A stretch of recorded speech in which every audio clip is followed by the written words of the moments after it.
Leadership is service. Unfortunately for most of us, leadership is a job. Political offices are viewed as jobs.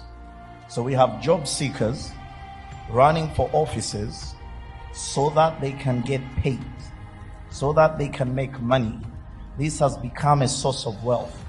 So you look at people as votes and not necessarily as people. A leader is supposed to make the lives of his people better. A leader is supposed to effect change. A leader is supposed to simplify the life of the people that he leads. Unfortunately, many of the people that lead are rulers. They come in as job seekers masquerading to be leaders. So when they get into these offices, they do exactly what they are supposed to do because they came looking for a job and they have to leave to make the wealth that they came to look for. What is Africa?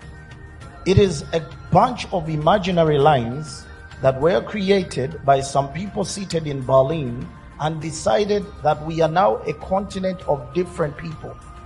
You find that brothers seated at different angles or different sides of a border who look at each other as strangers. Africa's biggest issue is the thought that we are so different from each other. The people of Uganda, the people of Kenya, Tanzania, Nigeria, Ghana, we are the same.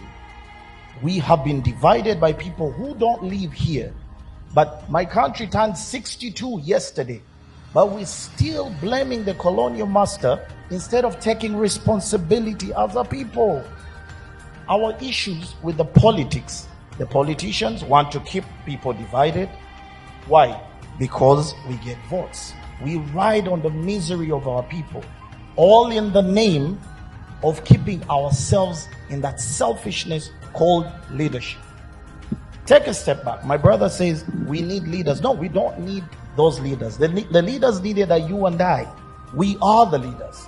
We are supposed to step up and say, for our people, what can we do better? Why does a Nigerian need a visa to come to Uganda? Why does a Nigerian need a visa to go to Ghana? What is needed is fast. Like I said, let's have an honest conversation. If I ask half the people in this room, what is the currency of Uganda? You would be shocked they don't know. For me to come to Nigeria, I have to change my Ugandan shilling into a dollar. And then when I get to Nigeria, I change that very dollar into a naira. And when I'm leaving, I turn it back into a dollar and then into a shilling. You lose about 60% of that money in exchanges. You are giving money to a person seated in the US who does not need to even come on a plane to come to Nigeria to say thank you. We are telling each other lies to say we can have Africa's free economy, free trade zones and all that. Yet we can't even have our currencies relate to each other. I can't change a shilling in Nigeria. You can't change a naira in Uganda. So the leadership needs to be honest. These conferences we go to, declarations, pass very good and rosy things, sign agreements.